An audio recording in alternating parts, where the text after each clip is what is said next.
we had electrical power failure, Mm-hmm. what we normally call NEPA. NEPA to the light. Oh, I swear, and it's funny because some people that watch this would never understand that That's why logic. I said power failure first before I said NEPA. You It's know, outstanding that we still and experience that issue. the whole screen just went blank, and my daughter was like, "Daddy, what happened?" And I'm like, "Oh, NEPA just took the light. Oh, we have a power outage." Mm. And she started laughing. Daddy, you better come back to Canada.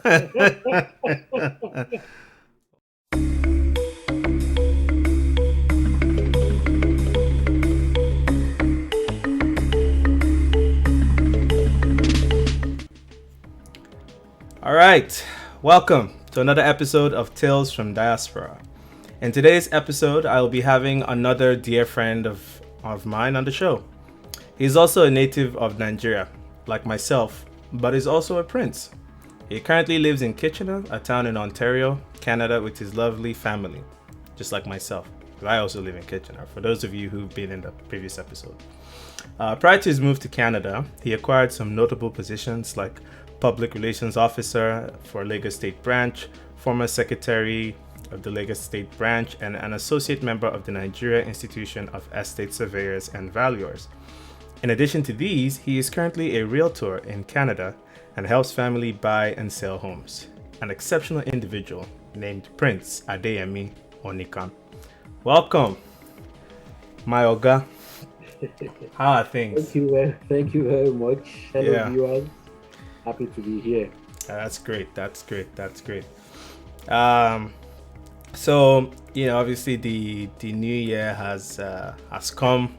You're basically like the first person in 2022, which I think is really great because you have a lot of insight and a lot of experience, and I think there's a lot that I have learned from you, and I think a lot of the viewers could also learn from you too. Um, but I think prior to this conversation, we had some we had a gist we are talking about, but we'll get back to it maybe later on in the show. But Sure. first of all, I just want to kind of let the viewers understand or know how and when you made this journey into Canada and how the trip was. Um, Okay. Happy New Year to the viewers. And like I said earlier, I'm pleased to be here. Journey to Canada. mm, The journey started way back in 2011, mm-hmm. or let me say 2010. 2010, okay. Yes, my wife wanted to do her master's program, so she applied to some universities at the United Kingdom. She was offered admission, and just before accepting those offers, she she has an aunt that has been living in Canada who had been here for about 10 years, and she came home fortunately that year and was asking all of her siblings, what are you doing now, what's going on, and things like that. And my wife now mentioned that she was planning to go to United Kingdom for her masters. Mm, And then the aunt said, why UK, why not try Canada? And mm, there's a prospective chance that yes, you may even stay back in Canada. If you go to the United Kingdom, you may not you may just be told to work for a few months and you'll have to leave. mm-hmm. So we decided to exploit that option. So she applied and she got admission in 2012. Mm-hmm. But as at that time, we had to defer the admission again. Mm, So eventually she left Nigeria to Canada mm-hmm. in 2013. Okay. So she was here, and she now applied for myself and the children to come over. Yeah, my idea then was just to come over for me like a vacation, Yeah. you know, Mm, and just go back to my business back home. mm, And then we came around, and they were like, well, my first daughter was old enough to be in school, so we was told to change uh, a visa to study permit instead of visiting. I We see. did that, and the children started school. We were like, since it's free compared to how much we are paying to private schools In Nigeria. Nigeria, Said, okay, fine, no problem. Hmm. I said I was going back to Nigeria, and they were like, really, are you going to leave us here? I have my business back home, Mm-hmm. So I stayed for some months with them, Mm. and I had to go back to Nigeria. So every year I've been coming and going back, going and going back, every year like that until 2017. By 2017, yes, I traveled, and then I had to stay for a while here again because we were now qualified for permanent residence. In fact, my wife and the kids were qualified, but I was not because You haven't really stayed, yeah. exactly. So I had to stay for some extra time to be able to qualify so that we could all apply together. So eventually we applied, though I still traveled back home in 2017, 2018. And then in 2019, I was qualified. So we applied for the permanent residency, and due to the pandemic, COVID, and all that, it was delayed. So eventually, 2020, we got our citizenship in Canada. Oh, that's nice. 2021. 2021? Okay, so last year, just last year. Oh, yes. That is weird. I'm saying 2021 is last year. Jesus Christ. Last year. Oh, that's great. So that's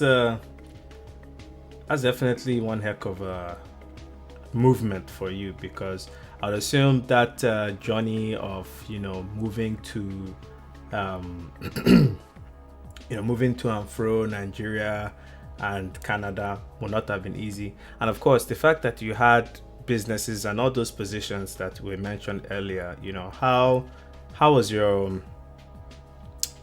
I'm guessing you had some reluctance basically in moving into Canada. Did you have any disagreement with your wife, or was there some troubles in making that decision? Well, it was a tough decision because, like you said, I was already serving as the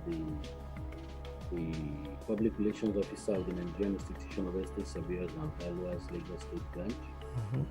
And the following year became the assistant secretary and then the secretary.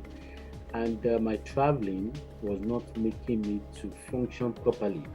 Of course. In those positions, and even my business, I was running a real estate firm. I had a private farm that I was also running. So all these things were being affected. But also, whenever I'm back in Nigeria, my family was also affected, So it was a tough decision to really move finally. I see. Because I think this has been one of the biggest concerns, with people leaving, Nigeria and moving to a new country, especially those who are already established. There's always that concern. In fact, I've gotten a lot of messages from people who have families and people who have, who have establishments and have names for themselves back home. And they always ask me, how was this journey exactly? They may ask me a few questions about, what does it take and all that. Or some have even would say, maybe I'll just send my children over, but me, I will stay back, So, and funny enough, there are some people who have, put their children in my care, so to speak, like a guardian, like, okay, you're over there, please, my child is coming over, help them settle down, all that.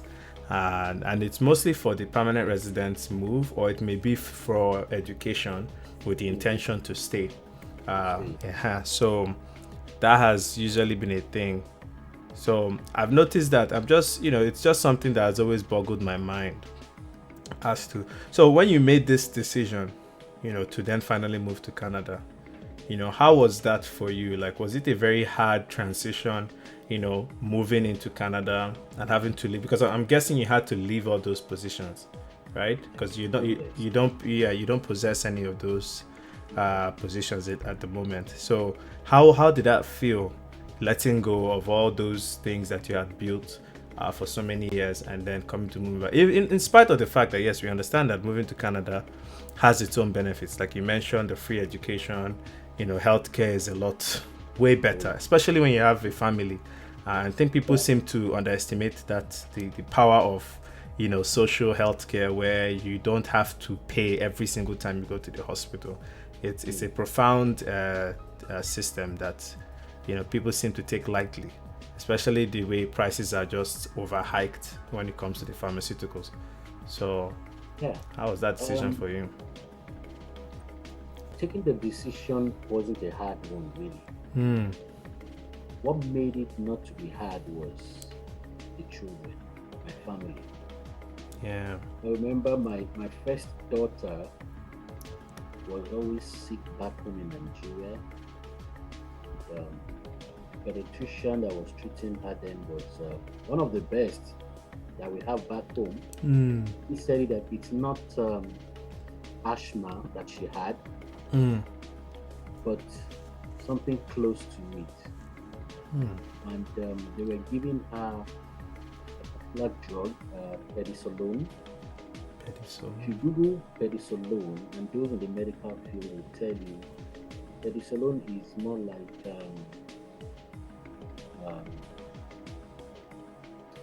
a medicine that triggers diabetics, and then it is also athletes also use it to spike their system, and it's not too healthy, especially for a young child. So when we got to Canada, in fact, while coming, we had to buy so many of those drugs, because over here you can't just go and buy something over the counter. And so we took her to the hospital, a walking clinic, not even the hospital, to a walking clinic, and they carried out some tests, and they were like, all she had was anadol. Just like the pediatrician said, it's like asthma, but it's not asthma.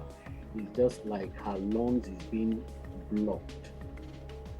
So all she was given was an inhaler. That is all she needed. That if she gets to 10 to 12 years, if she's still having it, it can be operated upon. But that they were sure the inhaler will work. I mean, my daughter is 13 years old now. Okay. She's ill and happy. She doesn't need the thing anymore, the inhaler. Wow. So even if it's just for that health concern, it was easy for me to make that decision. Because I can imagine that transition of taking that very expensive or very that drug back home, always on admission, injections every time. It was tough then, but thank God now. Wow. It's much better. So making that decision was easier because of them, because of the children. But, for me, if I need to travel, I can always travel home, spend a few time and come back. There was another instance. I was back home in Nigeria, and I was on Skype with the family here, and we had electrical power failure. What we normally call NEPA took the light. I swear, and it's funny because some people that watch this would never understand that logic. That's why I said power failure first before I said NEPA. It's outstanding that we still experience that issue. The whole screen just went blank, and my daughter was like, "Daddy, what happened?" And I'm like, oh, NEPA just took the light. Oh, we have a power outage. Mm. And she started laughing, Daddy, you better come back to Canada. Wow. So it was like, wow, Mm. really, what am I still doing here? Let me go back home to my family. To my family, right? Yeah. But that's great. So at least you've so it sounds like you guys are all settled in. Of course, you're citizens now, which is a Yeah. great deal for you and the family. So with all this, with your settling being official now, are there any other like concerns you're facing being in Canada now? Is there anything that you might look and be like, sometimes I wish I was still in Nigeria?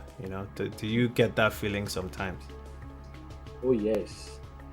There's no way we wouldn't miss home. Mm-hmm. We miss our food. We miss our families back home. Yeah. We miss the social life back home. Yeah. So, yeah, we do. Over here in Canada, I must say that one of the things I tell my children, Mm-hmm. which I know a lot of other friends do likewise, is to advise their children. You have to be at least 5 times better Yeah. than the your classmates.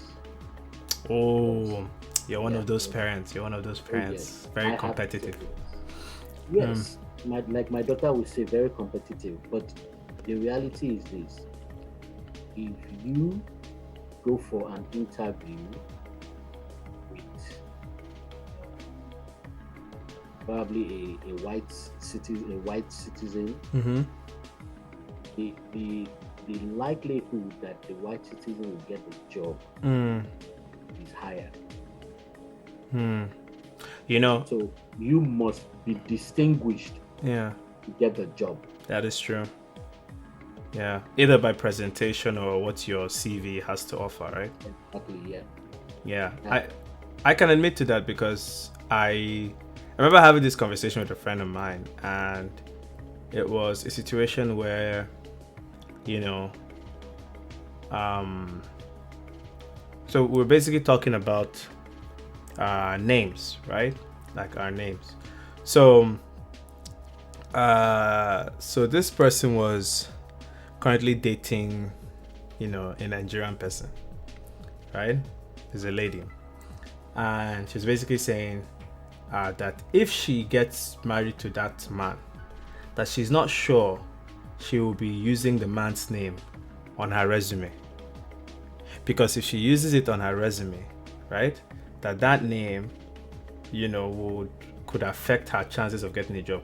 And that stuff hurt me a little bit because, of course, I was still new to such a concept, and even though I had heard similar things in the past, I just didn't want to believe. This kind of thing where you hear it, but you just assume it's just because the person didn't get the job.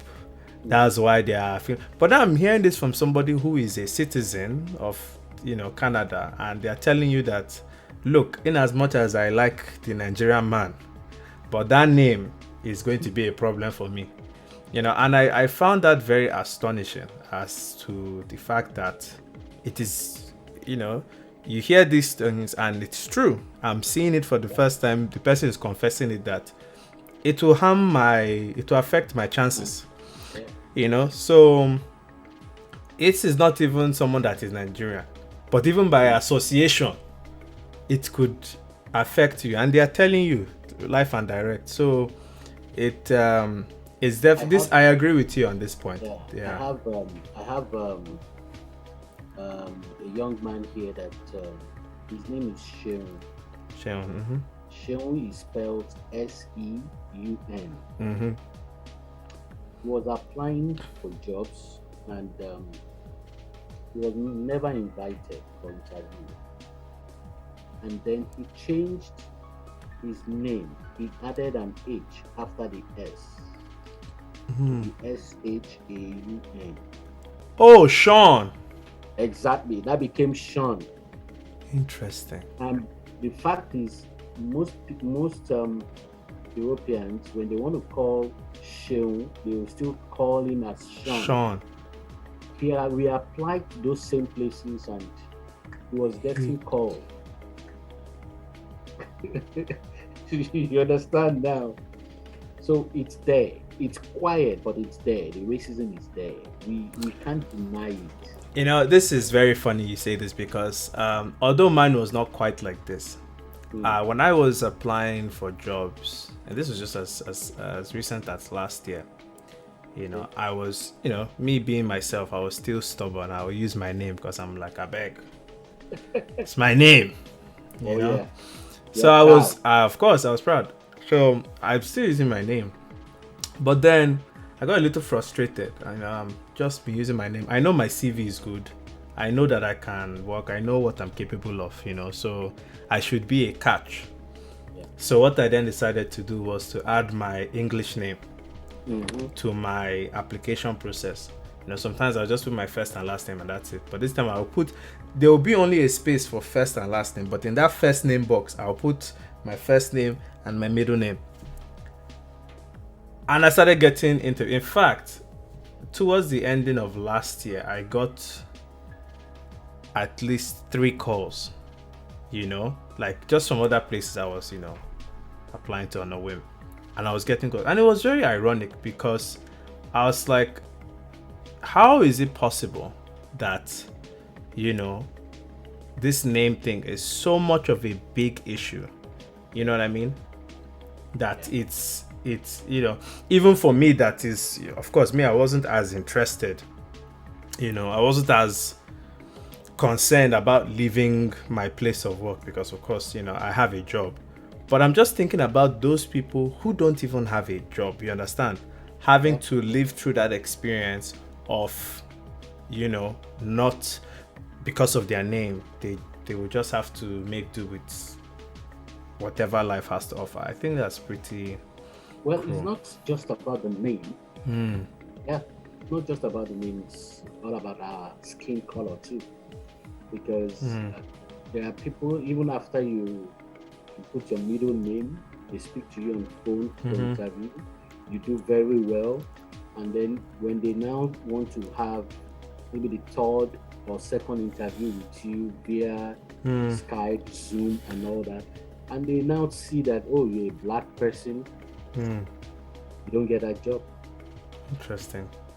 So do you think this is just something that applies to, you know, to the black race, or is this something you think maybe happens to people from, you know, Asian descent or Middle Eastern descent? Yes, it's not just to the blacks. It happens to Asians, it happens to Indians, it happens. The racism is there. It's just being quiet, silent. People are not speaking out enough. But and this is another topic that, you know, it's something I usually have a debate with myself, you know, if that makes any sense. But something I always think in my head, because I do see a lot of East Asians getting employed, you know, especially in more technical fields, you know. You may call it a stereotype, but it is what it is. But, you know, they're getting employed there in huge numbers. And this is people from Indian descent, people from, you know, Chinese or, you know, Korean, you know, descent. Yeah. And they're getting a lot of offers and very good pay, obviously. You know, they may not be, I don't know about the company's structure, so they may not be climbing the ranks as fast as somebody of, you know, of a white race, you know. I don't know. But what I do know is that they are getting jobs. Yeah. In, you know, higher numbers than, you know, we Africans. Do you think maybe it's because, generally speaking, there may be a stereotype that may be associated with us blacks that might be negative? Or do you think it's probably just because we are not, generally speaking, we don't have the stereotype of excelling in those fields that are very technical, generally speaking? Well, I beg to differ on that. The truth of the matter is, a lot of blacks are talented, technically also. Of course. until they are given the opportunity. But when you're not given that opportunity, there's no way you can show what you got. And then for the Indians and the East Asians, if you go through the history of Canada, these are more like the founding fathers of Canada. interesting. The Indians are the originals of Canada, or the original citizens of Canada. Are you referring to like the native Indians, or are you referring to, because what I was referring to was Indians from the native Indians are also related to some of those, and they still share some resemblance. So when you as an Indian, you are working in the HR, and then you have Indians applying to the office. Once you see the name and and of course the communication, yes, you have a kind of empathy towards them. So you would say that it's more of a bias based on the people who are there, because then that would mean, obviously, if you can have a structure in a company where your HR is being run by a particular group of people, then that will kind of determine the kind of people that comes into your company, right? Yes, 100%. If you look at most organizations today here in Canada, how many of them have blacks in the HR department? Very, very few. We have done the research, and that's one of the things we noticed. And one of the things we are trying to do now is to see how we can encourage blacks to own businesses. When you have blacks owning businesses, just as we have, if you look at Canada today, most of those that own the filling stations are from a particular section of the world. Those that are into the food industry, they are from certain parts of the world too. So we are trying to create a similar thing now by encouraging the blacks to set up businesses where they can also help to mentor the younger ones. Likewise. Because I think what I've also, this might be me speaking from an ignorant point of view, but I'm just going to spit it out there. I feel like some of these owning of businesses, and it might be a thing where you get a foreign investor you encourage them into buying a particular business that already exists here, or at least to make serious investment in such businesses, because I don't think somebody who just moved to Canada would be able to have the funds necessary to purchase a business, right off the blue, right? Yeah. It might be a situation where you might need people who've saved enough, in some other field, or maybe a group of people who live in Canada to come together and do something like that, which could also be quite difficult, obviously, because you first have to find the people who have the funds that are willing to spend. You have to get people that you can trust, which is another thing. And of course, another thing too, if you notice with the, and this is something that is very common with the blacks, it is something that is very common with us, that we are practically the race that is the most divided, right? In the sense of, if you look at other races, right? For example, you look at the East Asians, right? There are different countries there, right? But when there's a group of them from the same country, right? They usually have one language, one culture and one understanding. So when they see themselves, there's that bond, instant, connection already, that they all know they have a similar root. Whereas I think with the black community, you may have some blacks that are from Africa, for the Caribbean, then there are some that, even within, for example, Nigeria, within Nigeria itself, how many tribes are in Nigeria, Even in Nigeria as we speak now, there's already there's a rift between some of our tribes right now, right? So You take that outside, right, into a place where there is more uncertainty, new land, new people. You are trying to even figure out yourself and your neighbor, and then now you want me to trust somebody that I've not finished trusting when I had less things to worry about. I don't know if you get what I mean. Yeah. So that might probably be part of our problem too.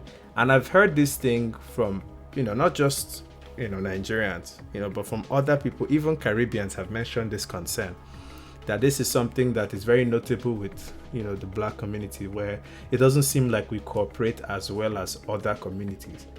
Because I've seen businesses here, run by, people from India. And of course, typically they will employ from that same, typically, if an Indian person owns a company, he would rather have a lot of Indian people in the company because he feels there's more of a bond and connection and he can easily trust them. And he feels they will most likely have his best interest than somebody who's not from India. That makes sense. Maybe either because of a pride thing or because, if you do anything to me, I know who your family is. That kind of thing, so there's that direct connection you have with them, and there's that understanding. So maybe that's something we need to do. But then, like I said, we can try it, but is the trust there to even enable something like that to happen? Yes, I agree with you. When we are talking about the Canadians or Europeans, it's not actually all of them. So don't get it wrong. It's not all of them that are being biased. Of course. I mean, otherwise, how would some of us even have jobs, right? I mean, that of course, that's not what we're saying. We have some wonderful ones that have always been helpful. Very. And then we ourselves, like I always tell my friends and other Nigerians or Blacks that come in here, get your qualification, so that you stand out. No matter what, if you are the only person qualified to do a job, they will come after you. That is true. So get the best that you can, and not just getting it, but be able to verticalize it. Have a good character. Integrity also matters. It matters. A lot of people talk about African time. Here, there's nothing like African time. Let your 2 o'clock be your 2 o'clock. If you promise to call by 2, call by 2. Yeah. That is how we can grow also. It's ironic you say that because this meeting started a little late. But at least we spoke before you. Yeah, but to be fair, it's the first time it's been late. Usually it's on time. I had a little bit of an issue with I was trying to shave and I had some. We spoke, so it's fine. But being quiet it doesn't help. Yeah, I feel you. Okay, so now I think we're talking about something before. I think we're talking about basically religion, right? It's kind of like a segue, but it was a pretty interesting topic. I kind of wanted us to jump back on that because that might be something that may be affecting people who maybe are like me, or maybe like you too. So now where we're going with this before we hand it to me, and I'm sure the viewers are probably a little bit confused about the whole segue. The whole point was now Mr. Yemi is actually someone who is very religious, right? Goes to church and all that. In fact, he has invited me to his church, on several occasions. So that one is that one is something he takes seriously. Now, I, on the other hand, in as much as I do believe in God, I'm not as religious as he is. So I don't go to church. I go to church maybe like last year. I probably went to church. Okay, last year I didn't go to church because of COVID at all. But I would listen to the sermon over the phone. Like I've done that like twice maybe. Now, but on a typical year without COVID, I would probably go to church like maybe 5 times in a year. That's it, and it's usually because I feel like going, not necessarily because I want to. So I just think, and this is my perspective, I feel that the church has religion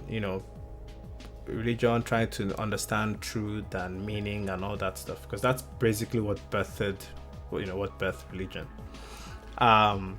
It's something that I hold dear. I like the feeling of wanting to understand and know the reason why we do things, good and bad and all that stuff. But I've had less faith in the church because the church has been like very because it's run by humans, we tend to be flawed. And when we are flawed, those things can taint the image of the space. Do you understand? You remember the news about, because I'm Catholic, and when I heard the news about some of the Catholic priests and the story, very terrible news, that got me in shock, right? But much before that, I used to go to some services, and like we were talking before, where you have some priests who will be condemning other churches, and I don't even like the idea of you condemning someone else's religion when you haven't really died and gone to the afterlife to see the truth. You're just like the rest of us here, trying to do the best we can, right, for our neighbors, so that we can I don't want to believe, and this is another thing, I don't believe, and this is what separates me from a lot of Christians, but I don't believe that the end game is to go to heaven, like that's the end game, like just do what you need to do and just go to heaven, forget about it. I feel that that's very selfish. That's my opinion. I feel like the goal that we have on earth is to make life better for the people here and the people that are to come. I believe that that's the ultimate goal of why we came in, to make life better for the people around you, the people who are to come, and not necessarily heaven. I think heaven is a byproduct of that action. If you do that to the best of your ability and sincerely, you will make heaven. It's like a reward for doing something great. When you're doing something great for people, right? When you're awarded, people don't award you because, you were just doing it for the award. They award you because what you actually did changed their lives in a positive way. And so the award comes because of what you did. Whether the award came to you or not, as long as you were honestly and, truthfully doing that thing to better the lives of people, people can tell. And so that reward will come to you. So what I mean is that you have a lot of fake Christians out there who just claim the name of God because they want to look holy and all that. And people can see when somebody is not being honest. That's why I see a lot of people who claim, I've done so much, I've done this, but nobody cares. It's not because nobody cares. It's because people can see that you're only doing it for yourself. You're doing it to make yourself look good. You're not actually and honestly doing it to make the people around you good. Do you get what I mean? And that's what I've noticed about a lot of the leaders in church today, and in trying to turn that space into something like that. And I don't like it. I still believe in God. I very much do believe in God. I believe in right and wrong, good and evil. I do believe in that. In fact, I still follow, like I said, I follow the 10 Commandments, the Golden Rule, all that. But it's just going to church and having to listen to someone, it's like I will listen to people that talk about the church, but it has to be something that is more connected to my life and I can relate to. If the person isn't speaking the way that that rhymes with the way I'm thinking, or I'm not saying that the person must say what's on my mind, but say something to me that would, how do I expect, you know what I mean? You know how someone would talk to you. I understand what you mean. Yeah. Let me ask you one or two questions before I say anything. I remember back then when we were in high school, we used to have inter-house sports. Remember that? Were you into any of the athletics? I did running. Yeah. 100 meters? I say 100 meters, I think. Yeah. Okay. when you were doing 100 meters, most times there are either maybe 6 or 8 people, right? Yes, something like we're like And then we all 4. have our lanes. Yeah. If you cross your lane to another person's lane, you could be disqualified, right? Mm-hmm. Yeah. That is exactly how the Christian race is. Mm-hmm. We all have our lane to run. Forget about the person to your left, forget about the person to your right. Mm. Your focus is the prize, right? That is how it is. Forget about other people that come to church. Mm-hmm. Mm-hmm. Your focus is on Christ that you have come to meet in church. Mm-hmm. Bible says, "Do not forsake the gathering of other believers." Mm-hmm. Iron sharpens iron. The more you gather with people of like minds, the better you yourself become, and the better other people become because of you also. Mm-hmm. So sitting down at home, listening to messages, it's good because of COVID now. Mm-hmm. Really, now most churches have like 50% capacity because of COVID and all that. But outside COVID, you have to run your Christian race without others. What I mean by without others, the faith of your pastor will not get you to heaven. That's true. Neither would the faith of your mom or your dad. Mm-hmm. It is your own race. Mm-hmm. You are running your 100 meters. It's your own race. So you are focusing on the prize, winning the race. Yeah, but you see, that's where me and you differ. Because Yeah. like I was saying earlier, my concern is not the award, heaven. You understand? In as much as, of Yeah, I course, understand what you're saying. you get what I Now, mean? the ultimate prize you are looking at is what impact have you made in the life of those around you. Yes. That is called purpose. Mm-hmm. When you discover your purpose on earth, that is when you'll be able to impact others by fulfilling your purpose. But True. without Christ, a lot of people miss it. You don't know your purpose. Some just believe, yes, the normal thing is to wake up in the morning, go to work, eat, drink, come back home, you sleep. The next day, you continue the race. So you feel like me finding the way I'll find my purpose Yes, you need to is by discover going what's to. your purpose. So What exactly is your purpose? I have to go to church to discover my purpose. No, I didn't say you have to go to church to discover. Okay, your because I purpose. wanted to check that first. Mm-hmm. No. You see, God has deposited certain gifts into so many of us. So you have to discover what gift you have. In what way can you use your gift to affect or better the life of others? Yeah. So when you are able to discover your purpose and you are working towards your purpose, your God-given purpose, you are working towards it, you'll be deriving joy from doing that. And those you are influencing are also being happy. They're also happy that yes, they are also being helped to discover their own purpose. You understand that? Yeah, I feel you. Good. Okay. So now, for you to discover your purpose, like I said, iron sharpens iron. When you're in the midst of other people, and people are talking about needs, it's like connections, right? Like connections, you'll be able to discover, oh, this person is talking about information technology, where he's having a problem. I could actually be of help here. I could come up with code classes for children during holidays. That's a purpose. That's true. That's true. I agree. So it's not until it's not everything the pastor says that yes, you take hook and sinker. That is why we all have our Bible. go through the scriptures yourself also. Like I said, the race is personal. You must fight for your own salvation. You must be able to connect with God by yourself also. It's not just about going to church. Yeah.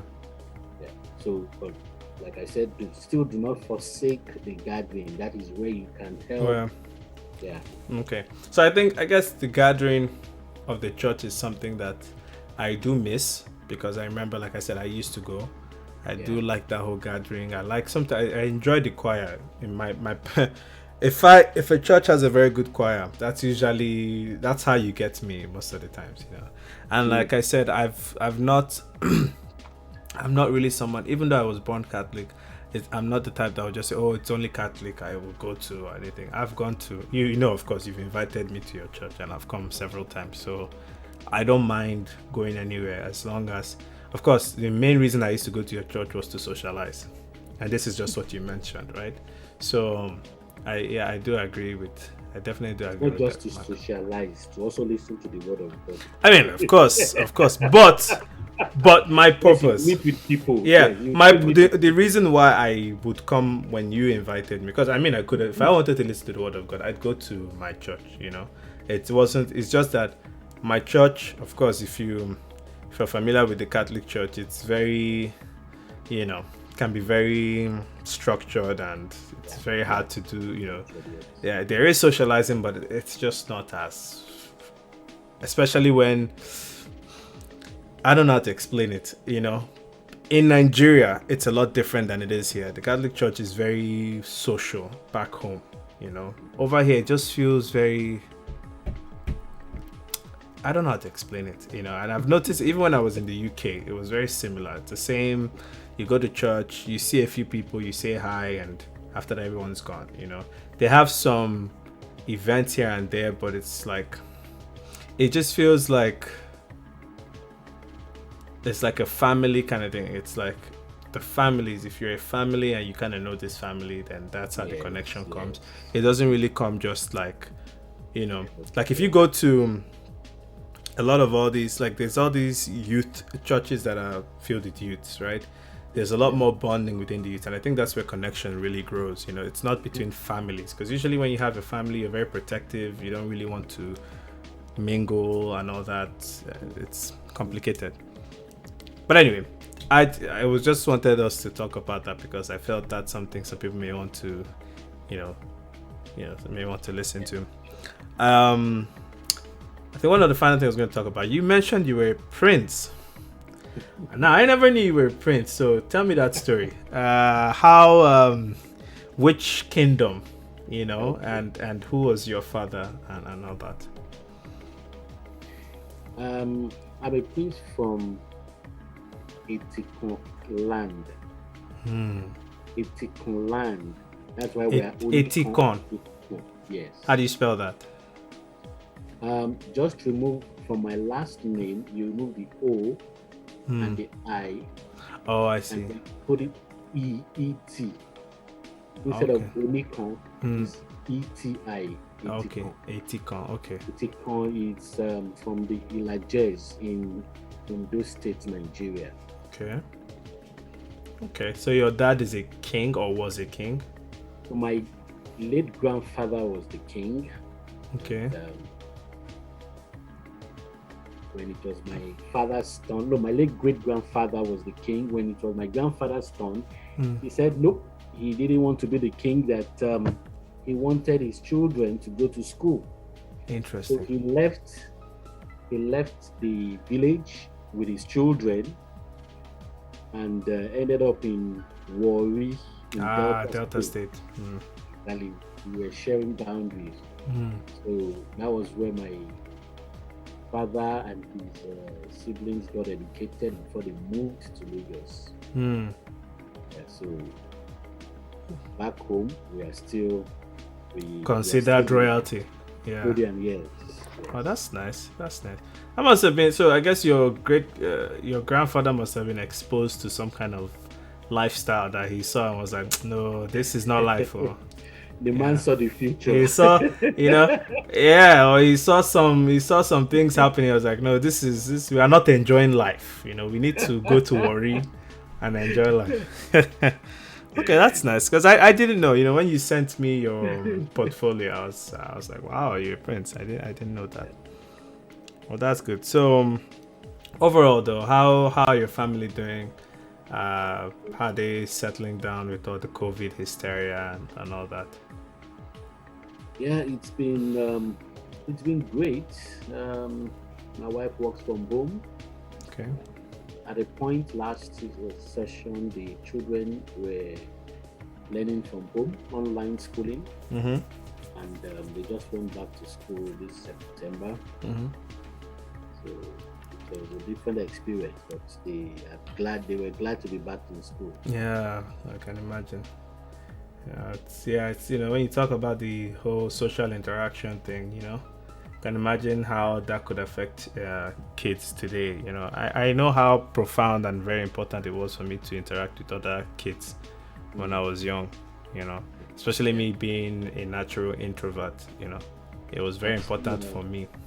Yeah, I've seen a couple of children that were born like 2 years ago, and now if they step out, they are scared when they see other people.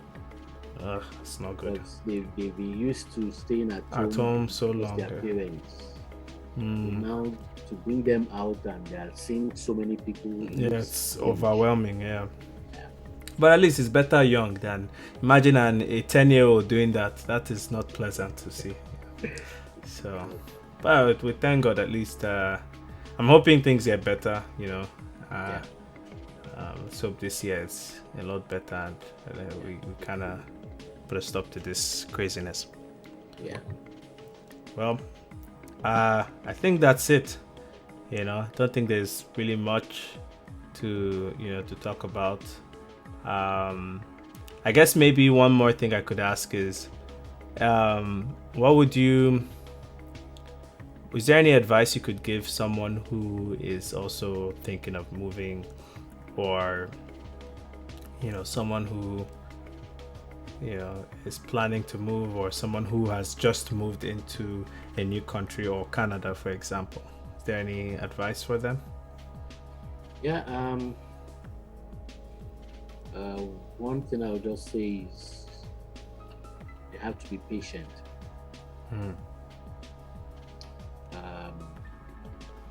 A lot of people back home believe those that are abroad are making a lot of money. It's as if the money is right there on the road. Yeah, and putting it up. I know. So when people come in, I tell them it's not as you have been hearing. Now you are here, you will see the reality that we're not picking the money from home. No. But we're actually working hard to make the money. Yeah, that's true. So they have to be patient. It's not like back home. Everything here is actually structured. There's no fast, sharp. No sharp like that. That's what I wanted to say. There's no sharp rule as we normally do back home, and Yeah. you have to be patient. Like I said earlier, try to get your certifications if you are in any profession that needs it. I had to sit for my certifications here to become a realtor, even though back home I had studied real estate, So get your certifications, which will help you to get a better job, and to earn better income.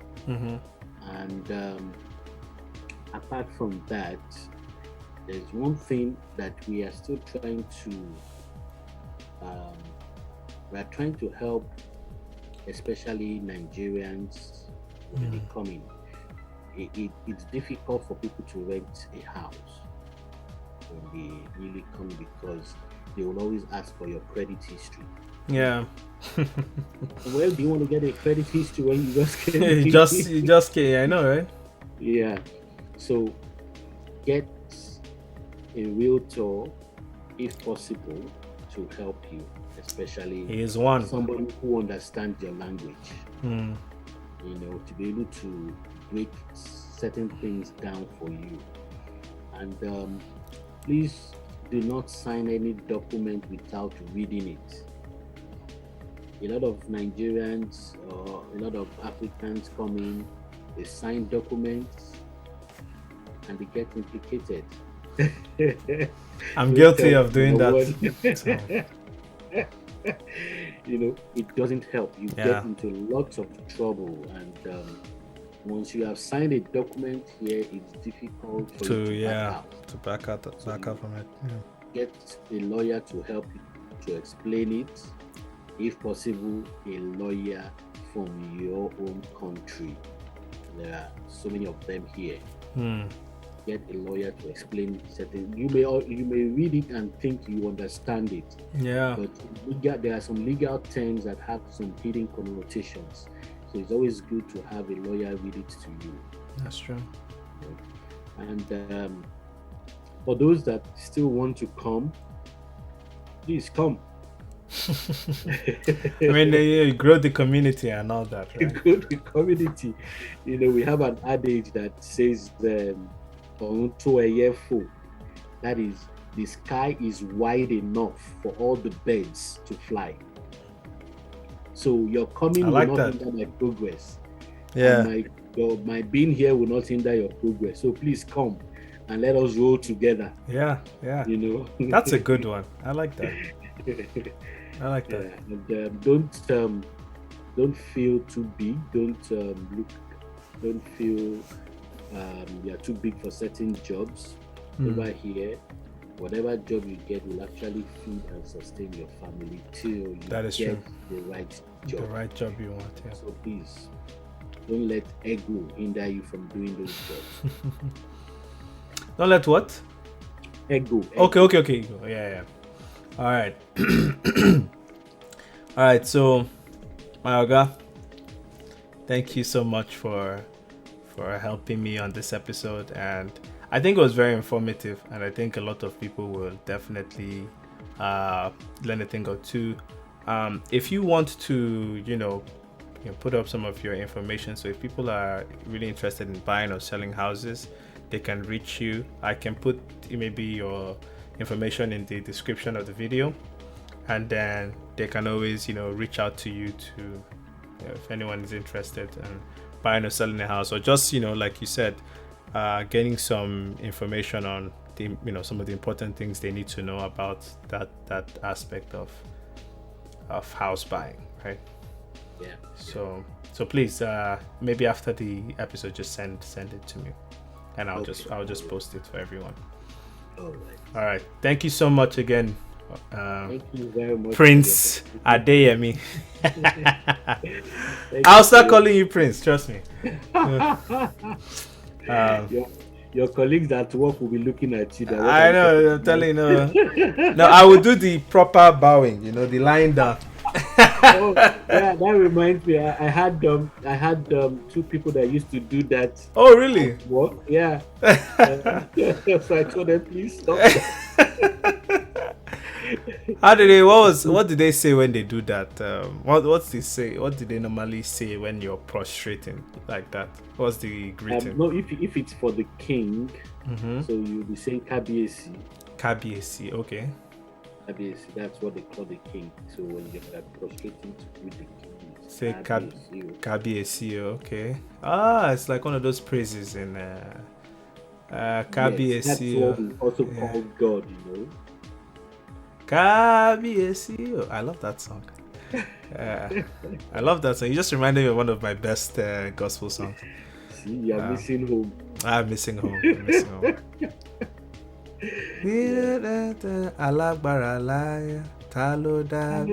That's a good song. That's another good song. That's a very good song. In fact, I'm going to write it down so I don't forget, because I remember it was one of my friends I met during a NYSC camp, and the person taught me that whole song. Oh, good. I love that song. That's one of my best, if not my best, gospel song of all time. Thank you so much, Oga.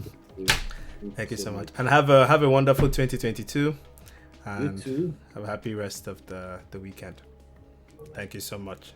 and I'll Come see to you soon. church next week. Yeah, yes, invite me. No, seriously, invite me. Oh I'll yeah, probably sure. come. I'll You know probably I come. will. I Yeah, will. yeah, I'll come. You know, All when right. you invite me, Thank I you so usually come. All much. right then. See you around. Yeah. Bye. Bye now.